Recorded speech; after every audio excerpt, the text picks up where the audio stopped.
പഠിപ്പിച്ച ഒരുപാട് കാര്യങ്ങളാണ്. ഇന്നും ഞാൻ സ്വന്തമായിട്ട് സ്ഥാപനം ചെയ്യുന്നുണ്ട്.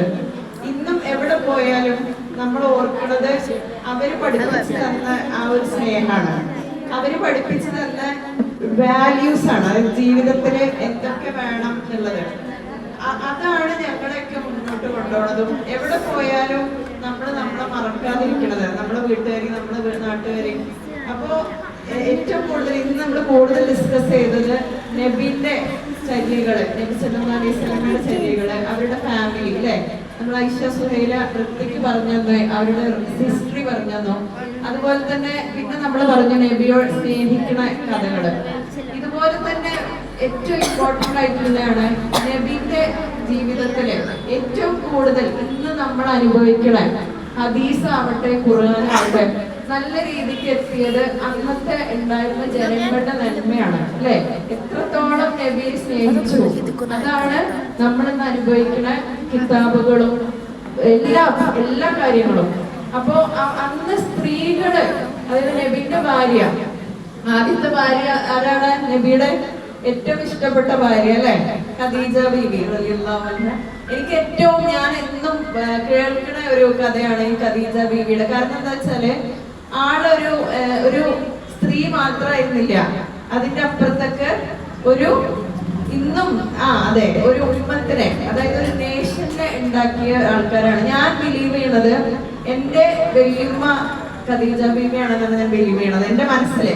കാരണം എന്താ വെച്ചാല് അതിന് മുന്നത്തെ ഉണ്ട് മറിയം ബീവിയുടെ കഥകൾ നമുക്കറിയാം, അതുപോലെ തന്നെ ആസിയ ബീവിയുടെ കഥകൾ അറിയാം. അങ്ങനെ ഒരുപാട് സ്ത്രീകളുടെ കഥകളുണ്ട്. പക്ഷെ നമുക്ക് ഏറ്റവും കൂടുതൽ ചരിത്രം നൽകുന്നത് ഈ ഇവരുടെ കഥകളാണ്. അവര് എങ്ങനെയാണ്, ഞാൻ ചെയ്യുന്ന ഓരോ കാര്യങ്ങളും നമ്മൾ എങ്ങനെയാണ് അവര് ചെയ്തിരുന്നത്. അവരൊരു കരുത്തുള്ള സ്ത്രീയായിരുന്നു, അത്രയും ദൃഢവിശ്വാസമുള്ള ആളായിരുന്നു, അത്രയും സ്നേഹമുള്ള ആളായിരുന്നു. നമ്മൾ പറയും നബി പിന്നീട് ജീവിച്ചിട്ടുണ്ടെങ്കിലും ഈ ഒരു ഭാര്യനെ മറന്നിട്ട് ജീവിച്ചിട്ടില്ല ഇല്ലേ. അതെന്തുകൊണ്ടാ? ആ ഒരു സ്നേഹമാണ് അല്ലെ. അപ്പൊ ഇന്ന് നമ്മൾ ഏറ്റവും ഇവിടെ പറയണത് ഹുബ്ബിനെ കുറിച്ചും സ്നേഹത്തിനെ കുറിച്ചുമാണ്. അപ്പൊ എനിക്ക് പറയാനുള്ളത്, നമ്മൾ എന്ത് കാര്യവും സ്നേഹിക്കുക, വിശ്വസിക്കുക, ഇത് രണ്ടുമാണ് നമ്മളെ മുൻപോട്ട് കൊണ്ടുപോകുന്നത്. പഠിച്ചവനുള്ള വിശ്വാസം സ്നേഹമാണ്. നമുക്ക് പഠിച്ചവനുണ്ട്, കാരണം നമ്മൾ കാണാത്തൊരു കാര്യമല്ലേ വിശ്വസിക്കണത് അല്ലെ. അപ്പൊ നമ്മൾക്ക് പഠിച്ചവനുണ്ട് എന്നുള്ളത് സ്നേഹവും വിശ്വാസമാണ്. അതുപോലെ തന്നെ അതുപോലെ തന്നെ നബിയുടെ ചരിത്രങ്ങളും നബി പഠിപ്പിച്ചെന്ന ഓരോ കാര്യങ്ങളും. അപ്പൊ ഞാൻ ബിലീവ് ചെയ്യണത്, ഞാൻ എത്ര സ്നേഹിച്ചിട്ടുണ്ട് അതിന്റെ ഇത്തിരി സ്നേഹം എന്റെ മക്കൾക്ക് ഉണ്ടാവുള്ളൂ, അത് കഴിഞ്ഞിട്ട് എന്റെ മക്കൾക്ക് ഉണ്ടാവുള്ളൂ. അപ്പൊ ഇന്ന് ഞാൻ പറയാണ്, എന്റെ വല്യമ്മ ചിലപ്പോ അത്രയും സ്നേഹിച്ചോണ്ടായിരിക്കും ഞങ്ങൾക്ക് ഇപ്പോഴും സ്നേഹം നഷ്ടപ്പെട്ടിട്ടില്ല. അതേപോലെ തന്നെ നിങ്ങൾക്ക് ഓരോരുത്തർക്കും ആ സ്നേഹം നഷ്ടപ്പെടരുത്. അതുപോലെ തന്നെ നിങ്ങൾക്കും നിങ്ങളുടെ അടുത്ത തലമുറയ്ക്ക് ഇന്ന് തന്ന ഓരോ വിഷയങ്ങളും നിങ്ങൾക്ക് എന്തായിരുന്നു, എങ്ങനെ നമ്മുടെ ജീവിതത്തില് പഠിച്ചവനോടുള്ള സ്നേഹം, നബിയോടുള്ള സ്നേഹം, ജീവിതത്തിൽ എന്തൊക്കെ ചെയ്യണം, ഇതൊക്കെയാണ് നമ്മൾ ഇന്ന് ഓരോ കാര്യങ്ങളില്. അപ്പൊ ഇത് അറിഞ്ഞുകൊണ്ട് നമ്മൾ പ്രവർത്തിക്കുക. പിന്നെ ദീൻ ഇസ്ലാം എന്ന് പറയുന്നത് ഒരുപാട് ബുദ്ധിമുട്ടാക്കിയിട്ടുള്ള ഒരു മതമല്ല. നമ്മുടെ ചരിത്രം 24 മണിക്കൂർ നമുക്കുള്ളത്. നമ്മൾ കുറെ കാര്യങ്ങള് ആവശ്യമില്ലാത്ത ചെയ്യണുണ്ട് ഇല്ലേ. നമുക്ക് തന്നെ പറയാൻ പറ്റും, സമയം കുറെ വേസ്റ്റ് ചെയ്യണുണ്ട്, അടുക്കളയിൽ കുറെ സമയം വേസ്റ്റ് ചെയ്യുന്നുണ്ട് ഇല്ലേ. എന്തുകൊണ്ട് നമ്മൾ ഇപ്പം അടുക്കളയിൽ ഇത്ര സമയം വേസ്റ്റ് ചെയ്യണം? കാരണം നമുക്കിപ്പോ സ്വിച്ച് ഇട്ടാ ഉണ്ടാവുന്ന എല്ലാ സാധനങ്ങളും ഉണ്ട്. എന്റെ വല്യമ്മന്റെ കാലത്ത് എന്റെ ഉമ്മന്റെ പറയുന്ന കഥകളാണ്.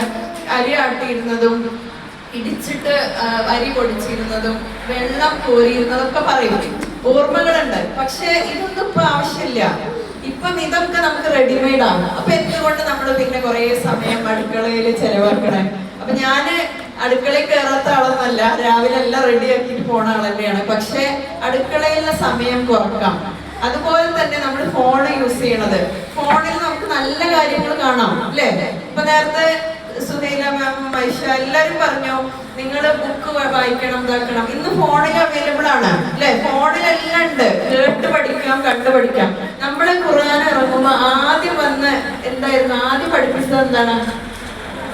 ഇങ്ങനെ വായിക്കുക അല്ലേ. വായിക്കാൻ അറിയാത്ത ഒരാളോട് പോലും നബി സല്ലല്ലാഹു അലൈഹി വസല്ലം പഠിച്ചിട്ടില്ല. പക്ഷെ എന്നിട്ട് പോലും വായിക്കുക എന്നാ പറഞ്ഞത്. അപ്പൊ നമുക്കൊക്കെ ഉള്ള ഏറ്റവും വലിയ പാഠം എന്താ പറയുക, എന്നും വായിക്കുക, എന്നും പഠിക്കുക. ഇന്ന് ബുക്ക് തന്നെ വായിക്കണം എന്നില്ല, നമ്മുടെ കയ്യിൽ ഫോണുണ്ട്, നമ്മൾ ഒന്ന് അടിച്ചു നോക്കിയാൽ മതി, ഒന്ന് പറഞ്ഞാൽ മതി, എഴുതും കൂടി വേണ്ട, എഴുതാനും കൂടി അറിവ് വേണ്ട അല്ലെ. അലക്സ അതുപോലെ കുറെ അസിസ്റ്റൻസ് ഉണ്ട്, അതിന് ജസ്റ്റ് നമ്മുടെ കുട്ടികൾ പറയുന്ന പോലെ എനിക്ക് ഇതിനെ കുറിച്ച് അറിയേണ്ടതെന്ന് പറഞ്ഞു കഴിഞ്ഞാൽ അവിടെ വരും. എന്ത്, നമുക്ക് എന്താ പഠിക്കേണ്ടത് അല്ലേ. അപ്പൊ നമ്മളാണ് നമ്മുടെ സമയം എങ്ങനെ കളയണം തീരുമാനിക്കുക, നമ്മളാണ് നമ്മുടെ ജീവിതം സുരക്ഷിതമാക്കുക. അപ്പൊ അതിൽ ഏറ്റവും ഇമ്പോർട്ടന്റ് ആയിട്ട് വേണ്ടത് ഒരു ഇഷ്ടവും വിശ്വാസമാണ്. അത് ഉണ്ടാക്കുക. അത് ഈ പറഞ്ഞ പോലെ ഫാമിലി തന്നെയാണ് തുടങ്ങേണ്ടത്. നമുക്ക് ഫാമിലിനോട് ഇഷ്ടം ഉണ്ടാവുമ്പോഴുള്ള ഫാമിലി പറയുന്നത് നമ്മൾ കേൾക്കുക അല്ലെ. അതിനുള്ള ക്ലാസ് നിങ്ങൾക്ക് നല്ലതായിട്ട് തന്നിട്ടുണ്ട്.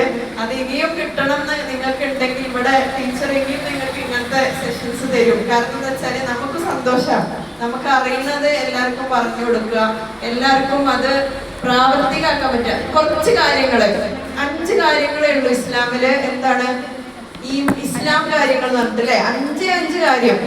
ഈ 5 കാര്യങ്ങളാണ് ജീവിതകാലം മുഴുവൻ ചെയ്യാൻ പറയുന്നത് അല്ലെ. അത് ചെയ്യാനല്ലേ നമ്മൾ മടിക്കണത്. പക്ഷെ ആ 5 കാര്യം ചെയ്താൽ തന്നെ ദീനായി എന്നുള്ളതാണ്.